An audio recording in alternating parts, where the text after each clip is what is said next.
আসসালামু আলাইকুম ও রহমতুল্লাহি ও বারাকাতু। নাস্তিকরা বলে যা কিছু ঘটে সব আল্লাহর ইচ্ছায় হয়, আল্লাহর পরিকল্পনায় হয়। আল্লাহ না চাইলে কোনো কিছুই ঘটে না। তাহলে প্রশ্ন হলো, একজন নিরীহ শিশু ধর্ষণের শিকার হয় কেন? নিরপরাধ মানুষকে খুন করে ফেলা হয় কেন? অসহায় মানুষ দিনের পর দিন অত্যাচারিত হয় কেন? এগুলো কি আল্লাহ তাআলার ইচ্ছায় হয়? আল্লাহ কি এগুলো পরিকল্পনা করে করেন?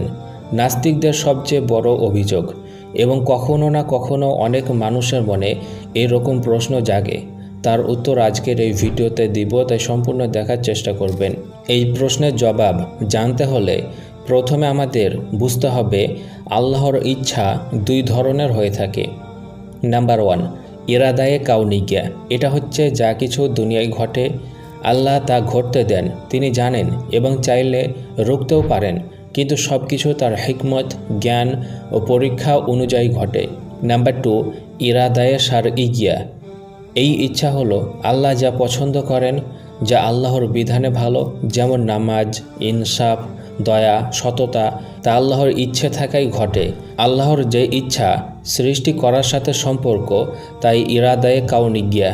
আর যে ইচ্ছা ভালোবাসার সাথে সম্পর্ক, তাকে ইরাদায়ে শারঈয়া বলা হয়। তার মানে আল্লাহ তাআলা কোনো জিনিসকে ভালোবেসে যে ইচ্ছা পোষণ করেন, মানে আল্লাহর এমন ইচ্ছা যাতে তিনি খুশি আছেন এবং তিনি সেটা সবসময় চান সেটা হোক, এই সব ইচ্ছাকে ইরাদায়ে শারঈয়া বলা হয়। যেমন ইরাদায়ে শারঈয়া, তার রেফারেন্স হচ্ছে যেমন কোরআনে আল্লাহ তাআলা জানিয়ে দিয়েছেন, আল্লাহু ইউরিদু আইয়াতুবা আলাইকুম। আল্লাহ তোমাদেরকে ক্ষমা করতে ইচ্ছা করেন। এখানে আল্লাহ ইচ্ছা করেন মানে ভালোবাসেন। আল্লাহ সবসময় চায় তার বান্দাকে ক্ষমা করতে, কিন্তু শর্ত হচ্ছে ক্ষমা তো চাইতে হবে। আপনি চাইবেন না আর আপনাকে ক্ষমা করে দিবে, এটা তো উচিত কাজ নয়। আল্লাহ ক্ষমা করতে ভালোবাসেন, তাই এখানে আল্লাহর ইচ্ছা হলো ইরাদায়ে শারঈয়া। এখানে সৃষ্টিগত ইচ্ছা অর্থে ব্যবহার হয়নি, বরং ব্যবহৃত হয়েছে শরীয়তগত ইচ্ছায়। যদি সৃষ্টিগত অর্থে ব্যবহার হতো তাহলে সকল মানুষকে আল্লাহ ক্ষমা করে দিতেন, কিন্তু তা তো করেননি, কেননা অধিকাংশ বানি আদমই কাফের। সুতরাং আল্লাহ তোমাদেরকে ক্ষমা করতে ইচ্ছা করেন মানে আল্লাহ তোমাদেরকে ক্ষমা করা পছন্দ করেন, কিন্তু শর্ত হচ্ছে ক্ষমা চাইতে হবে। আল্লাহ কোনো জিনিসকে ভালোবাসার মানে এই নয় যে তা অবশ্যই কার্যকরী হবে। ভালোবাসে মানে এই নয় যে আল্লাহ কাফের, মুশরিক, নাস্তিক সবাইকে ক্ষমা করে দিবেন তারা না চাইলেই।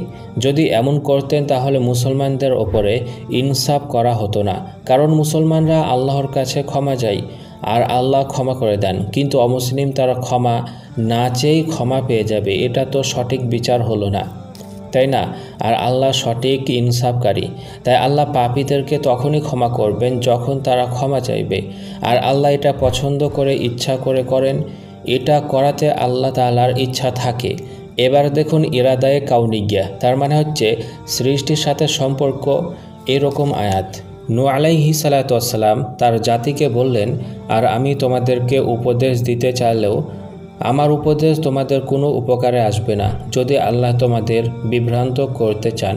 এখানে যে ইচ্ছার কথা বলা হচ্ছে, যদি আল্লাহ তোমাদের বিভ্রান্ত করতে চান, এখানে আল্লাহ তাআলার চাওয়া মানে হচ্ছে এতে আল্লাহ খুশি নেই। আল্লাহ কখনো কোনো মানুষকে বিভ্রান্ত বা পথভ্রষ্ট করতে চায় না। আল্লাহ কেন মানুষকে বিভ্রান্ত করবেন? আল্লাহর কি মানুষের সাথে কোনো হিংসা আছে? তা তো নেই, বরং আল্লাহ মানুষের প্রতি বিন্দু পরিমাণ জুলুম করেন না। আপনি দেখতে পারেন 10 নম্বর সূরার 44 নম্বর আয়াত। এই আয়াতে যেটা বলা হচ্ছে তা হলো, নূহ আলাইহিস সালাতু ওয়াস সালাম তার কওমকে দাওয়াত দিয়ে যখন কেউ দাওয়াত গ্রহণ করছে না, তখন নূহ আলাইহিস সালাতু ওয়াস সালাম বলছেন, আর আমি তোমাদেরকে উপদেশ দিতে চাইলেও আমার উপদেশ তোমাদের কোনো উপকারে আসবে না যদি আল্লাহ তোমাদের বিভ্রান্ত করতে চান। এখানে আপাতত দৃষ্টিতে মনে হচ্ছে আল্লাহ যাকে পথভ্রষ্ট করেন তাকে উপদেশ দিয়ে কোনো কাজ হবে না, কিন্তু এমনটা নয়। ভালোভাবে বুঝবেন। আগের আয়াতে কি জানতে পারলেন? আল্লাহ ক্ষমা করতে ইচ্ছা করেন, তার মানে এই নয় যে ক্ষমা আপনার বাপের সম্পত্তি, যে আপনি যা ইচ্ছা পাপ করবেন আর আল্লাহ তাআলা আপনাকে ক্ষমা করে দিবেন, তা না। ক্ষমা আল্লাহ তখনই করবেন যখন আপনি চাইবেন। বা ক্ষমার উপযোগী হবেন। ঠিক একই রকমভাবে যেমন হেদায়েত আল্লাহ যাকে ইচ্ছা দেয়, তার মানে হচ্ছে যে হেদায়েত চায় তাকেই দেয়। হেদায়েত আল্লাহর হাতে, কিন্তু চাওয়ার ব্যাপারে আপনি স্বাধীন। আপনি চাইলে পাবেন, আপনি না চাইলে পাবেন না। তবে চেয়ে বসে থাকলেও হবে না, চেষ্টাও করতে হবে। ওই রকমই পথভ্রষ্টও আল্লাহ তাআলার হাতে। আপনি চাইলে পাবেন, আপনি না চাইলে পাবেন না। আপনি পথভ্রষ্ট চান বলেই তো আল্লাহ তাআলা আপনাকে পথভ্রষ্ট দান করে। এখানে আল্লাহ শুধু দেওয়ার মালিক, কিন্তু চাওয়া না চাওয়া এটা আপনার হাতে। আপনি যা চাইবেন তাই পাবেন। এখন কথা হচ্ছে পথভ্রষ্ট আবার আমরা কখন চাইলাম? তার উত্তর হচ্ছে আপনি চান। যেমন আপনি আল্লাহ তাআলার হুকুমগুলোকে মানেন না, পাপের কাজ বেশি বেশি করেন, নাস্তিকদের যুক্তিকে সঠিক মনে করেন, নাস্তিকরা সঠিক পথে আছে বলে মনে করেন, আল্লাহ হয়তো নেই, এরকম বিভিন্ন চিন্তা হচ্ছে আপনার পথভ্রষ্ট চাওয়ার নাম। আর এইসব চিন্তা একদিন আপনাকে নিয়ে যাবে নাস্তিকের পথে। তখন আপনার ব্রেন বুদ্ধিতে তালা লেগে যাবে, আপনার ভালো কথা ভালো লাগবে না। এইসবগুলো আপনি নিজ ইচ্ছাই করেছেন, তার জন্য তো আপনার বিচার হবে। পথভ্রষ্ট শুধু মুখে চাওয়া নয়, আপনার ব্রেনের ভিতর থেকে ঠিকই চেয়ে নিয়েছেন, তাই আপনি পথভ্রষ্ট চাইছেন, তাই আপনি পথভ্রষ্ট পেয়ে গেছেন। আল্লাহ আপনাকে দিয়ে দিয়েছে। যদি আল্লাহ আপনাকে না দেয়, তাহলে তো আপনি বলবেন যে আমি পথভ্রষ্ট চাইলাম, আর আল্লাহ কেন আমাকে পথভ্রষ্ট দিল না। যেমনভাবে আপনি হেদায়েতের রাস্তায় চললে হেদায়েত পেয়ে যান, ঠিক একই রকমভাবে আপনি যদি পথভ্রষ্টের রাস্তায় চলেন, তাহলে আপনি পথভ্রষ্ট পেয়ে যাবেন। চাওয়া না চাওয়া এটা আপনার হাতে, তাই এতে আল্লাহর কোনো দোষ নেই। এই পৃথিবীতে এত কিছু হচ্ছে, আল্লাহ তাআলা ইচ্ছা করে করছেন তা নয়। যা কিছু হচ্ছে তা আল্লাহ দেখছেন। যেহেতু আল্লাহ তাআলা দেখেন এবং তিনি বাধা দেন না, তাই তার অনুমতিতে হচ্ছে এরকম বলা হয়ে থাকে, কিন্তু আসলে ব্যাপারটা এরকম নয়। খারাপ যেসব কাজ হচ্ছে তা আল্লাহ তাআলা অনুমতি দেয় না এবং আল্লাহ তাতে রাজিও নেই। মানুষ সেটা করে তার স্বাধীন ইচ্ছা শক্তির ওপরে। যেমন আল্লাহ তাআলা জানিয়ে দিয়েছেন, ইন্না হাদাইনা হুসাবিলা ইম্মা শাকিরা ওয়া ইম্মা কাফুরা। আমি তো মানুষকে পথ দেখিয়ে দিয়েছি, সে হয়তো কৃতজ্ঞ হবে নয়তো অকৃতজ্ঞ। কোনটা ভালো রাস্তা কোনটা খারাপ রাস্তা আল্লাহ সব কিছুই জানিয়ে দিয়েছেন। এখন যদি মানুষ খারাপ রাস্তা বেছে নেয়, ভালো রাস্তায় না যায়, তাহলে এখানে আল্লাহ তাআলার কোনো দোষ নেই। আল্লাহ তাআলা কখনো খারাপ চায় না, তাতে অনুমতিও দেয় না। এজন্যই বিভিন্ন আয়াতে খারাপ কাজ করলে তার ভয়াবহ শাস্তির কথা তিনি জানিয়ে দিয়েছেন। যেমন সূরা আল মাইদার 33 নম্বর আয়াতে আল্লাহ তাআলা জানিয়ে দিয়েছেন, যারা আল্লাহ ও তার রসুলের বিরুদ্ধে যুদ্ধ করে এবং দুনিয়াতে ফাসাদ ছড়িয়ে বেড়ায়, তাদের শাস্তি হচ্ছে তাদের হত্যা করা হবে, অথবা শূলবিদ্ধ করা হবে, অথবা বিপরীত দিক থেকে হাত পা কেটে ফেলা হবে, অথবা দেশ থেকে বহিষ্কার করা হবে। আবার সূরা আন-নূরের 2 নম্বর আয়াতে আল্লাহ তাআলা জানিয়ে দিয়েছেন, ব্যভিচারিণী ও ব্যভিচারী তাদের প্রত্যেককে 100 বেত্রাঘাত করো। এরকমই শত শত আয়াত এবং হাদিস থেকে জানা যায়, মানুষ খারাপ কাজ করলে তাদেরকে দুনিয়াতে শাস্তি এবং মারা যাবার পরে জাহান্নামের শাস্তির কথা তিনি জানিয়ে দিয়েছেন। তাই সহজেই জানা যায় যে আল্লাহ তাআলা তিনি খারাপ কাজের অনুমতি দেয় না। যা কিছু খারাপ কাজ হয়ে থাকে তা আল্লাহ তাআলার ইচ্ছাতে হয় না, এজন্য কোনো খারাপ কাজে তিনি খুশিও নেই।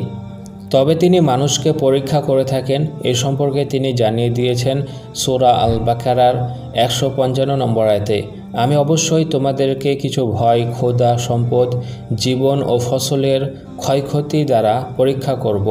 আসলে আমরা যে ভালো আমাদের মধ্যে নিয়ে আসি এবং বিপদ নিয়ে আসি, তা কার পক্ষ থেকে আসে তা আল্লাহ তাআলা জানিয়ে দিয়েছেন।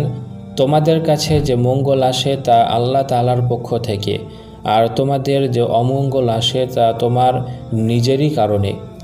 অন্য আয়াতে আল্লাহ তাআলা জানিয়ে দিয়েছেন, তোমাদের যেসব বিপদ আসে তা তোমাদের কৃত কর্মের ফল, আর আল্লাহ অনেক কিছু ক্ষমা করে দেন। তো সবশেষে বলবো, নাস্তিকদের কথা শুনে মনে হতে পারে তারা সঠিক বলছে, আমাদেরই দরদি ভাই, কিন্তু তাদের প্রতিটি কথা মিথ্যা, ভুল হয়ে থাকে।